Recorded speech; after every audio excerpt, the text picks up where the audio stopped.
시편 120편 1절로 7절. 내가 환난 중에 여호와께 부르짖었더니 주께서 내게 응답하셨습니다. 여호와시여, 거짓된 입술과 속이는 혀에서 나의 영혼을 건지소서. 너 속이는 혀여, 내게 무엇을 주며 내게 무엇을 더할까? 용사의 날카로운 화살과 로뎀나무 숯불뿐이다. 내가 메색에 체류하며 게달의 장막들에 거함으로 나에게 화가 임하였다. 내가 화평을 미워하는 자들과 너무 오래 거하였구나. 나는 화평하려 하지만 내가 말할 때에 그들은 싸우려 하는구나. 제목은 끝까지 화평하기를 힘쓰라. 제목입니다. 끝까지 화평하기를 힘쓰라. 여기 120편 1절에 내가 환난 중에 여호와께 부르짖었더니 주께서 내게 응답하셨습니다. 환난 중에 부르짖으면 응답하시는 하나님이십니다. 환난 중에 부르짖기만 하면 반드시 응답하시는 하나님이세요. 그러니 우리가 부르짖지 않기 때문에 응답이 없는 겁니다. 하나님 앞에 부르짖고 기도하지 않으니 하나님의 은혜를 못 받는 것이지, 우리가 부르짖고 기도하고 간구하면 반드시 응답해 주시는 하나님이신 겁니다. 특별히 회개하면서 부르짖어야 됩니다. 회개하면서 부르짖어야 돼요. 왜냐하면 하나님의 응답이든 하나님의 은혜든 하나님의 복이든 하나님의 것이 우리에게 내려오려면 막고 있는 것이 없어져야 하나님의 것이 올 수 있는 겁니다. 하나님의 좋은 것이 우리에게 쏟아져 내려와도 우리가 그것을 다 막아버리고 있으면 하나님의 거 못 받는 겁니다. 그러니 우리가 부르짖을 때에 특별히 회개해야 됩니다. 죄 없는 사람 단 한 사람도 없습니다. 의인은 없나니 단 하나도 없다. 이 세상에 죄 없는 사람은 한 사람도 없는 겁니다. 아무리 선하게 보이고 아무리 깨끗하게 보여도 다 죄인일 수밖에 없는데, 특별히 환난이 꼭 죄 때문에 오는 것만은 아니지만, 반대로 말하면 죄 때문에 오는 환난도 있는 것이고, 하지만 죄 때문에 오는 환난이 아닌 그러한 환난도 있는 겁니다. 꼭 죄 때문에 온다 할 수는 없는 거지만, 어찌됐든 우리가 그 환난의 시간을 회개하는 기회로 삼으면 큰 유익이 있는 겁니다. 왜냐하면 조금 전에 증거한 대로 죄 없는 사람은 없기 때문입니다. 그래서 우리가 날마다 회개해야 되는데, 특별히 회개 잘 하지 못할 때에 또 환난을 당하면 그 환난의 시간이 우리로 하여금 더욱더 회개하게 만드는 그러한 시간이고, 그때 우리가 회개하면 우리에게도 큰 유익이 되는 겁니다. 그래서 하나님의 은혜가 내려오는 것을 가로막고 있는 것들, 그것을 회개하면서 없애기만 하면 이 하나님의 은혜와 하나님의 응답과 좋은 것이 우리에게 다 내려오고 우리는 받는 겁니다. 그래서 회개하면서 부르짖으면 반드시 응답을 받는다 하는 우리가 확신을 가져야 됩니다. 확신을 갖고 기도해야 돼요. 내가 회개하며 부르짖기만 하면 하나님의 응답을 받는다, 반드시 은혜를 주신다 하는 확신을 가져야 되고, 또한 그때에 부르짖으면 비록 늦더라도 반드시 하나님께서 응답해 주십니다. 반드시 응답해 주세요. 비록 응답이 늦는 것 같이 보이는 때가 있지만 늦더라도 반드시 하나님의 응답이 오는 겁니다. 내가 볼 때에는 늦는 것 같지만, 내가 볼 때에는 하나님께서 빨리 해주셔야지, 지금 넘어가고 나면 망하는데, 지금 지나가고 나면 늦는데, 하나님이 빨리 응답해 주셔야 되는데 하는 생각이 들 수 있지만, 하나님께서 결코 늦게 응답하시지 않습니다. 우리 시편을 통해 여러 군데에서 하나님이 속히 응답하신다 하는 말씀 우리가 시편에서 여러 군데서 보았습니다. 여러 군데서 하나님이 속히 응답하신다. 그때 속히 응답하신다는 거, 그것이 늦지 않게 응답해 주신다는 겁니다. 늦지 않게 응답해 주시는 거예요. 하나님이 속히 응답하신다. 내가 볼 때에는 지금 이 시간 지나가고 나면 망할 것 같은데, 그러니 하나님이 빨리 응답해 주시고 빨리 도와주셔야 될 것 같은데, 하지만 망하기 전에 하나님이 반드시 응답해 주시는 겁니다. 다시 말하면 망하지 않게 하나님이 반드시 해 주신다는 겁니다.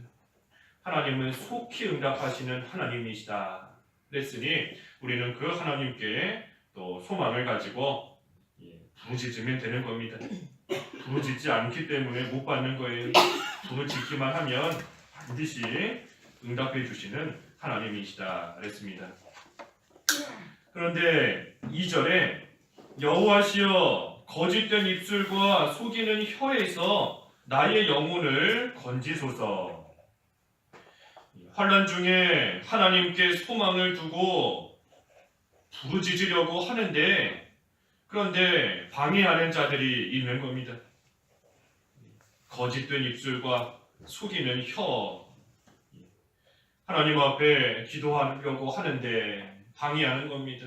기도해도 소용없다. 하나님이 널 사랑하시면 이와 같이 하시겠느냐. 쓸데없는 짓이다. 여러 가지로 거짓된 말로, 속이는 말로 방해하며 부르짖지 못하게 나아가는 겁니다. 우리가 여러 번 본 것처럼 마치 욥의 아내와 같이 환난 당했을 때에 방해하는 겁니다. 거짓된 말, 속이는 혀, 나아가는 겁니다. 하지만 그때에 3절과 4절에 너 속이는 혀여 내게 무엇을 주며 내게 무엇을 더할까? 용사의 날카로운 화살과 로뎀나무 숯불뿐이다.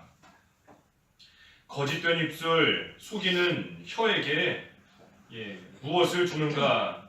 줄 것이라고는 용사의 날카로운 화살과 로뎀나무 숯불뿐이다. 그랬습니다. 날카로운 화살과 숯불뿐이다. 이 날카로운 화살, 또 로뎀나무 숯불, 이것은 하나님의 심판을 가리킵니다. 하나님의 심판. 이 화살과 같이 찌르고 고통을 주는 그러한 하나님의 심판이 임한다는 겁니다. 화살에 찔리면 참으로 고통스럽고 상처가 나고 아플 텐데, 이 화살도 보니까 용사의 화살이다 그랬어요. 용사. 어린아이가 날카로운 화살로 찔러도 아픈데 용사, 힘이 센 그러한 용사가, 장사가 그 화살을 당겨서 쏘니 그 화살이 아주 깊이 박히고 힘없는 사람이 쏜 화살에 비해 볼 때에 너무나 상처가 크고 아프고 고통스러운 그러한 화살이 될 수밖에 없는 겁니다. 또 로뎀나무 숯불이다. 이 숯불은 그 불이 잘 꺼지지 않고 오래 가지 않습니까? 오래 가는 겁니다. 하나님의 심판의 그 고통이 숯불과 같이 오래 간다는 겁니다.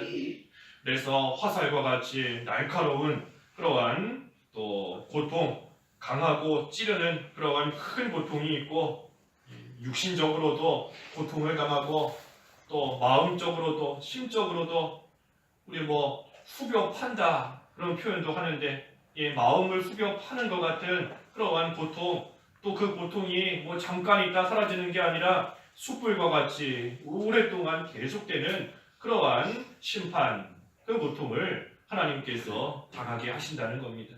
누구에게? 거짓된 입술과 속이는 혀에게 이것을 주신다는 겁니다. 그래서 우리가 믿는 생활 잘하고 또 하나님을 의지하려고 하는 그러한 성도 방해하면 하나님의 심판이 반드시 오는 겁니다. 하나님께로부터 멀어지게, 누군가를 하나님께로부터 멀어지게 만들고 실족하게 만들고 낙심하게 만들면 하나님의 심판이 반드시 따라오게 되어 있는 겁니다. 하지만 그때에도 우리가 앞에 1절에서 본 것처럼 하나님 앞에 회개하며 부르짖기만 하면 하나님께서 반드시 은혜를 베풀어 주세요. 지금까지는 내가 알든지 모르든지 고의든지 실수든지 다른 사람을 실족시키고 다른 사람을 또 낙심하게 만들고 믿는 생활 바로 하지 못하게 만들고 하나님께 기도하는 생활 방해했다라고 할지라도 하나님 앞에 부르짖으며 회개하면 하나님께서 반드시 응답해 주시는 겁니다. 건져주시고 하나님이 긍휼히 여겨 주시는 겁니다. 그래서 성도는 남을 돕는 자가 성도다 그랬지 않습니까? 성도는 늘 다른 사람을 도와주는 자가 성도인 겁니다. 다른 사람에게 유익을 줘야 돼요. 유익을. 어떻게 하든 믿는 생활 더 잘할 수 있게 유익을 줘야 되는 것이고 또한 잘 세워주는 자, 그러한 자가 성도인 겁니다. 성도. 우리가 다 성도입니다. 성도. 우리가 어떻게 하든 남을 잘 세워주고 도와주고 유익을 주는 그러한 자, 성도의 직분 잘 감당해야 되는 겁니다. 여기 5절에는 내가 매색에 체류하며 계달의 장막들에 거함으로 나에게 화가 임하였다.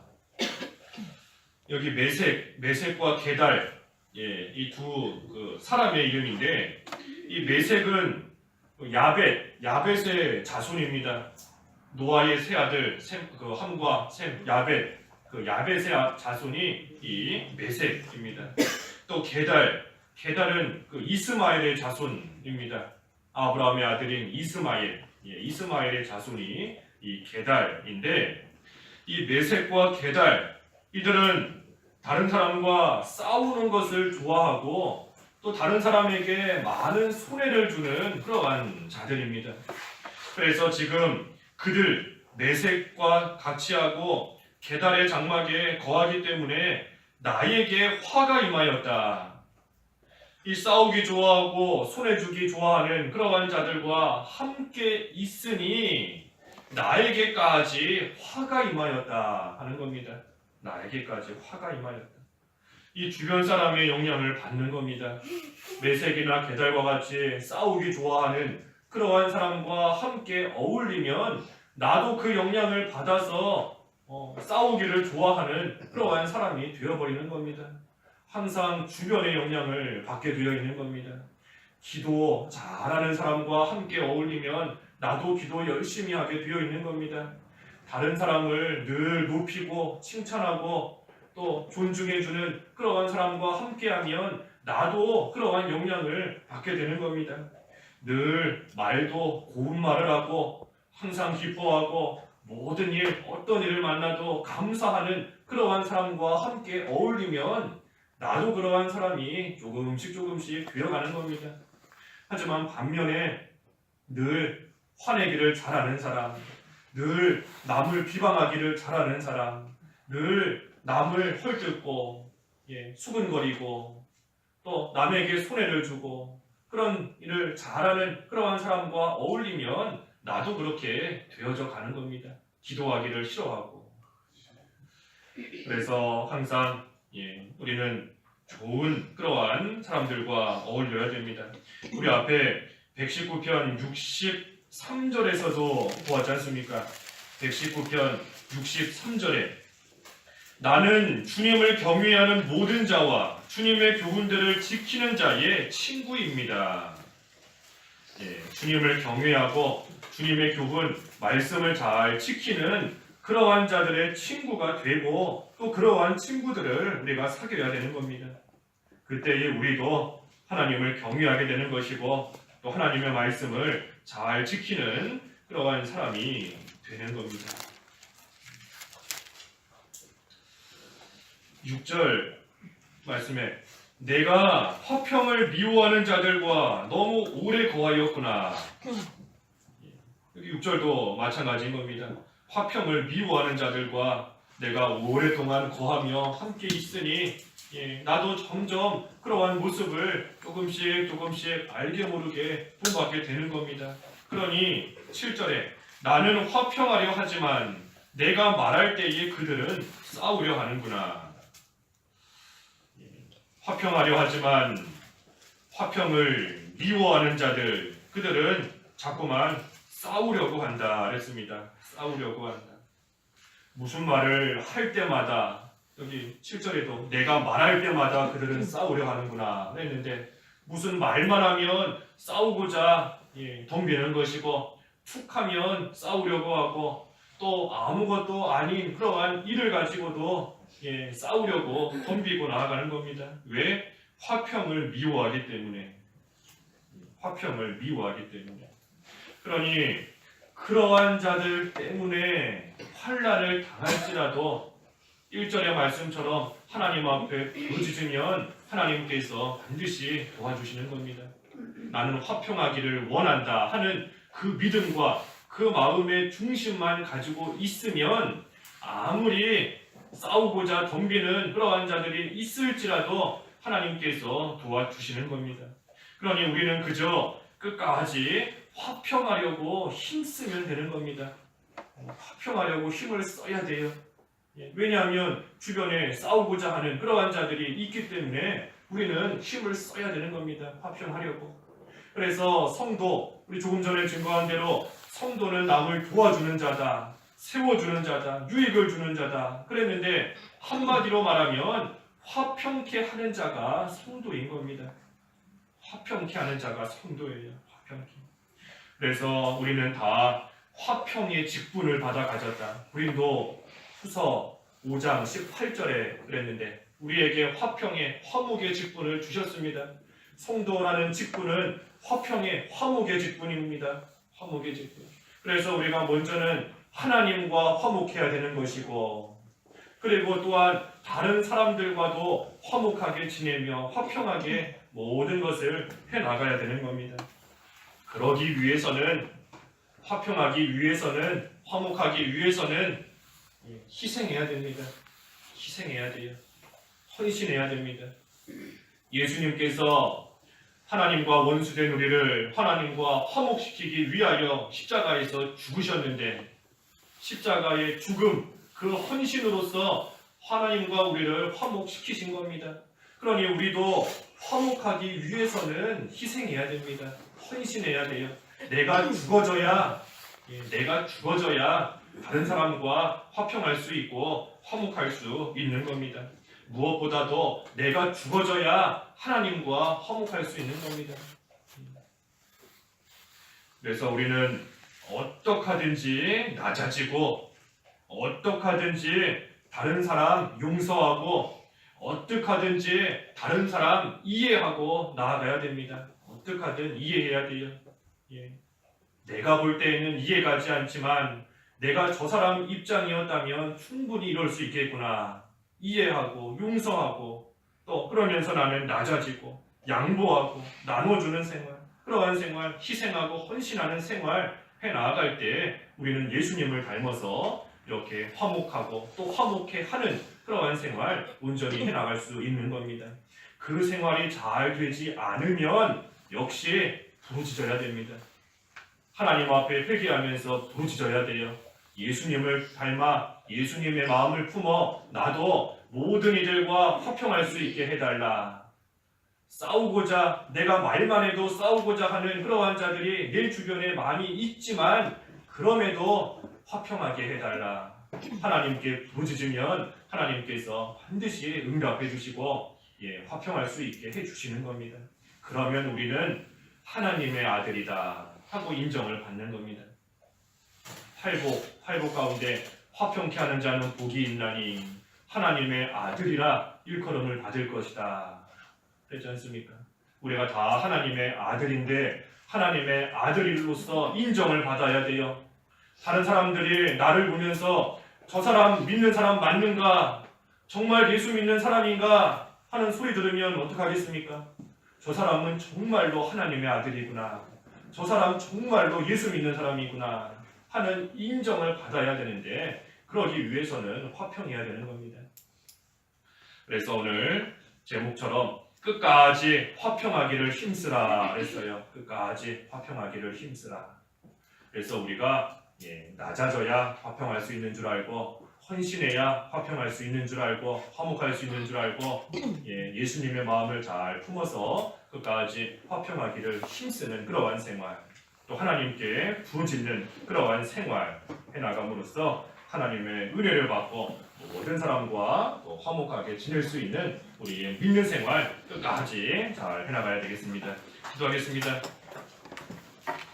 하나님 아버지, 저희들을 예수님 믿어 하나님의 아들로 삼아 주신 것을 감사합니다. 하나님의 아들로서 이제는 인정을 받는 삶이 되어야 되겠사오니 화평케 하는 자에게 하나님이 그러한 복을 주신다 하셨습니다. 하나님, 저희들 먼저는 하나님과 화목하게 하시고 모든 사람들과 화목하며 화평케 하는 그러한 생활이 되어야 되겠사오니 예수님의 마음을 잘 품어서 내가 먼저 헌신하고 내가 먼저 희생하고 내가 먼저 낮아지고 이해하고 용서하고 나누어 줄 수 있는, 베풀 수 있는 그러한 생활이 될 수 있도록 인도하여 주시옵소서. 그 생활 잘 되지 않는다면 하나님 앞에 회개하고 부르짖으면 하나님께서 반드시 응답해 주신다 하셨사오니 하나님 앞에 간절히 부르짖는 생활이 되어서 하나님의 은혜를 다 받을 수 있는 그러한 저희들 되도록 하나님께서 인도하여 주시옵소서. 예수님의 이름으로 기도하옵나이다. 아멘.